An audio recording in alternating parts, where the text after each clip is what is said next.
Olá, amigos, tudo bem?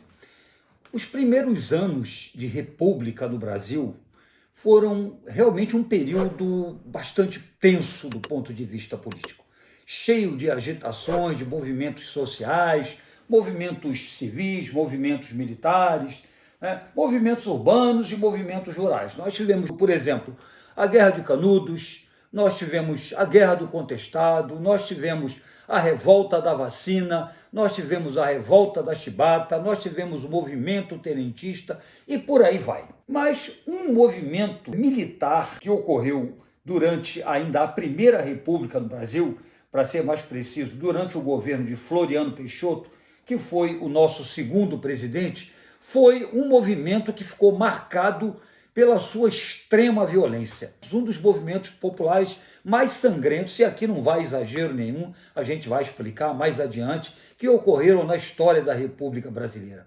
Eu estou me referindo à indevidamente chamada Revolução Federalista, que aconteceu lá no Rio Grande do Sul. Começou no Rio Grande do Sul e acabou posteriormente se expandindo para o Paraná, também para Santa Catarina. Foi um movimento realmente ímpar pelo seu grau de violência.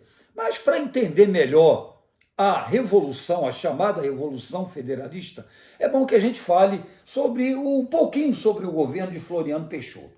O Floriano Peixoto assumiu em 1891. Houve a renúncia do Deodoro da Fonseca, que não teve uma relação nada amistosa com o Congresso Nacional. O Congresso, naturalmente, era formado por civis, grandes fazendeiros em sua maioria, e o Deodoro tinha aquela mentalidade de caserna, queria tratar o Congresso como estivesse tratando aí os seus subordinados nos quartéis. Então, durou muito pouco o governo do Deodoro. Floriano Peixoto, pelo certo, teria que ter convocado eleições. Ele era vice do Deodoro.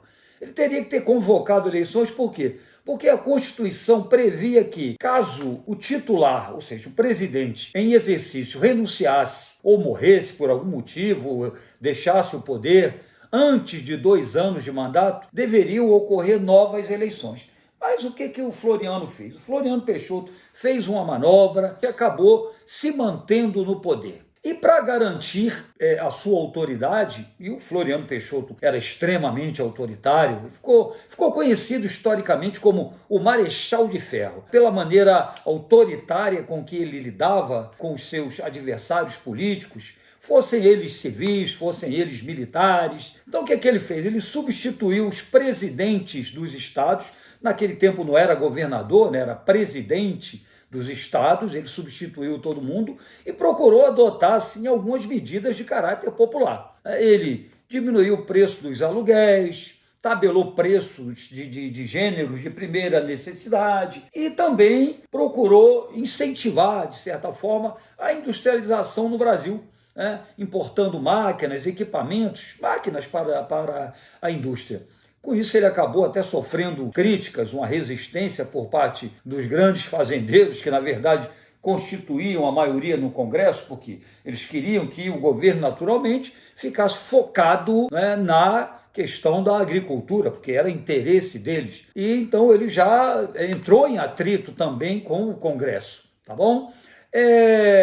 Esses atritos do Floriano Peixoto em função do autoritarismo dele, acabaram, de certa forma, repercutindo lá no sul do Brasil. É aí que entra, então, a questão da Revolução Federalista, que eu falei lá no começo do vídeo para vocês. Essa revolução, ela aconteceu entre os anos de 1893 e 1895. Foi um conflito que envolveu 2 partidos políticos. O PRR, que era o Partido Republicano do Rio Grande do Sul, liderado por Júlio de Castilhos, que era apelidado de pica-paus, os membros do PRR. O outro partido foi o PFB, Partido Federalista Brasileiro, que tinha como líder Gaspar Silveira Martins. Tá? Então, esses partidos eles tinham uma certa diferença ideológica.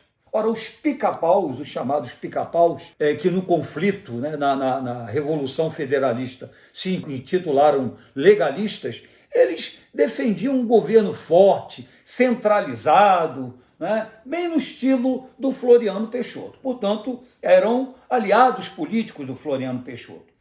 O outro grupo, né, os federalistas, que eram apelidados de maragatos, já tinham uma posição diferente. Eles defendiam um poder mais descentralizado, com maior autonomia para os estados e falavam, inclusive, em parlamentarismo. Até aí tudo bem, um defendendo, né, a centralização política, que já era uma característica do governo do Floriano Peixoto, e o outro fazendo oposição e defendendo a descentralização e até mesmo, conforme eu disse, o parlamentarismo. A coisa só se complicou quando ocorreu a eleição do Júlio de Castilhos como governador do Rio Grande do Sul. Por quê? Porque houve uma reação por parte dos chamados federalistas, né, que acusaram o Júlio de Castilhos de ter sido eleito através de fraude. Fraude eleitoral naquela época era uma prática que a gente sabe que existia. A gente está falando no período, né, da chamada República Oligárquica no Brasil, né, onde ocorria o clientelismo, a política do café com leite, aquela coisa toda que a gente já pôde comentar em outros vídeos. Então, fraude era uma coisa comum.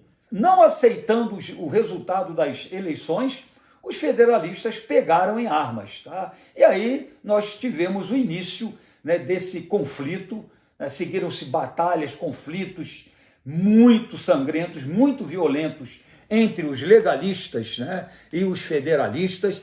Esse conflito, conforme eu disse no início do vídeo, ele se espalhou para Santa Catarina, para o Paraná.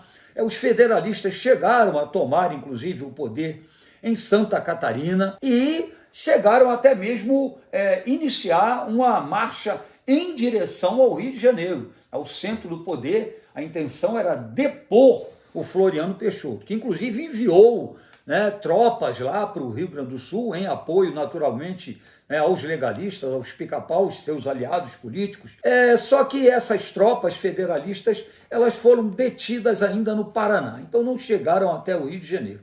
Ora, o conflito se estendeu, conforme eu disse, até 1895, tá? E, finalmente, nesse ano, ocorreu um acordo entre os dois lados e assinou-se um acordo de paz, né? E o conflito finalmente terminou. Mas, realmente, foi um conflito com uma violência ímpar. Tá? Ficou, inclusive, conhecido historicamente como a Revolta da Degola, porque se tornou uma prática comum dos dois lados, né? Quando eles faziam prisioneiros, eles costumavam degolar os prisioneiros, tá?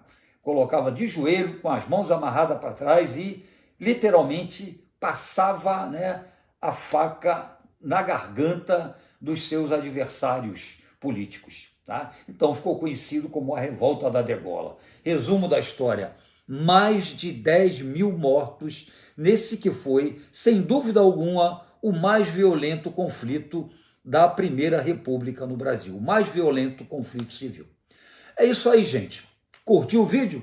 Se você curtiu, deixa aí o seu comentário, deixa aí sua sugestão de tema para os nossos vídeos. Aliás, esse vídeo foi resultado de uma sugestão de tema de um dos nossos seguidores. Então, se não se inscreveu ainda, inscreva-se, faça isso agora, tá bom? E não esqueça de ativar as notificações e dar um pulinho também lá no nosso Instagram para conferir as novidades. É isso aí. Um grande beijo polis para vocês, um forte abraço e até a próxima.